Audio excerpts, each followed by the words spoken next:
பட்டதாரி பெண்ணுக்கு திருமணத்திற்கு பிறகு வந்த கல்லூரி மாணவருடனான காதல். கணவருக்கு தெரியாமல் காதலனோடு கம்பி நீட்டிய அதிர்ச்சி.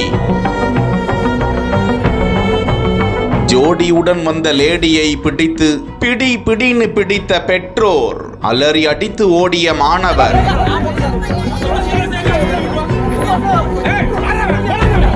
சேலம் மாவட்டம் ஓமலூர் அருகே உள்ள கருப்பணம்பட்டியை சேர்ந்தவர் சக்திவேல். இவரது மகள் அனிதா. இவர் கல்லூரி படிப்பை முடித்து வீட்டில் இருந்து வந்த நிலையில் கருப்பூர் அருகே உள்ள வெங்காயனூர் என்ற பகுதியை சேர்ந்த விக்னேஷ் என்ற இளைஞருக்கு கடந்த 7 மாதங்களுக்கு முன்புதான் இரு வீட்டு பெற்றோர் உற்றார் உறவினர்கள் புடைசூழ அந்த திருமணம் நடந்து முடிந்திருக்கிறது. இவர்களது வீட்டின் அருகாமை வீட்டை சேர்ந்தவர் தனியார் பொறியியல் கல்லூரியில் படித்து வரும் மாணவர் சந்திரன். கல்லூரி மாணவரோடு அனிதா அடிக்கடி பேசி வந்த நிலையில் அப்பா வீட்டிற்கு சென்று வருவதாக கூறி சென்ற அனிதா இரவு நேரமாகியும் வரவில்லை. அக்கம் பக்கத்தினரிடம் விசாரித்த போது மாணவர் சந்திரனும் அனிதாவும் வீட்டை விட்டு வெளியேறி திருமணம் செய்து கொண்டதாக அதிர்ச்சி தகவல் அந்த கிராமத்தில் பரவுகிறது. உடனே அனிதாவை காணவில்லை என பெண்ணின் பெற்றோர் ஓமலூர் காவல் நிலையத்தில் புகார் கொடுக்கின்றனர். மேலும் தனது மகளை அழைத்து சென்ற சந்திரன் மீது கடுமையான நடவடிக்கை எடுக்க வேண்டும் என்றும் புகாரில் அவர்கள்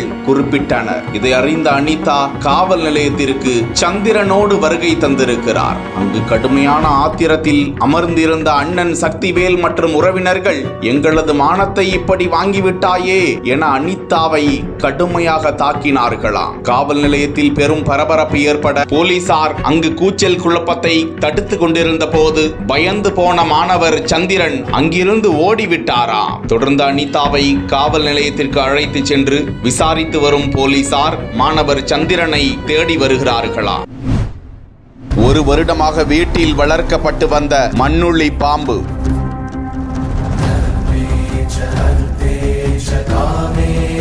4.5 கிலோ எடை, பல கோடிக்கு வியாபாரம் செய்ய வந்த கும்பல்.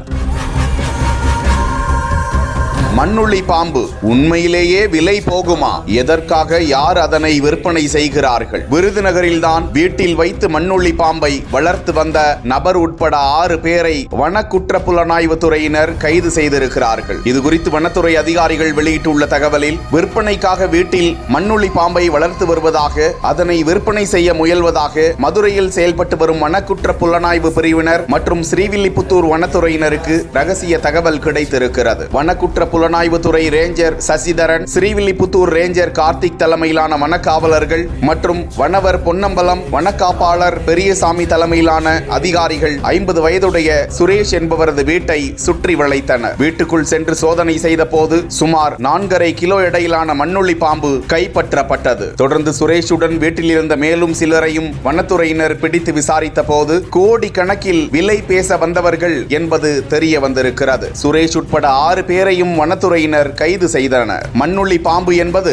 மண்புழு இனத்தை சேர்ந்த ஒரு பெரிய அளவிலான புழு மட்டுமே. அது ஒரு இயற்கை உர உற்பத்தி தொழிற்சாலை என்றும் கூறுகிறார்கள். பல ஏக்கர் நிலத்திற்கு போதுமான இயற்கை உர சக்தியினை மண்ணுள்ளி பாம்புகள் உற்பத்தி செய்கின்றனவா. இந்த பாம்பிற்கு சீனா மற்றும் மலேசிய நாடுகளில் கிராக்கி அதிகமாம். அந்த நாடுகளில் பிளாக் மேஜிக் மற்றும் மருத்துவ தேவைகளுக்கு பயன்படுத்துகிறார்களாம். இதனை விற்பதோ வளர்ப்பதோ 7 ஆண்டுகள் சிறை தண்டனைக்கு வழிவகுக்கும் என வனத்துறையினர் எச்சரிப்பது குறிப்பிடத்தக்கது.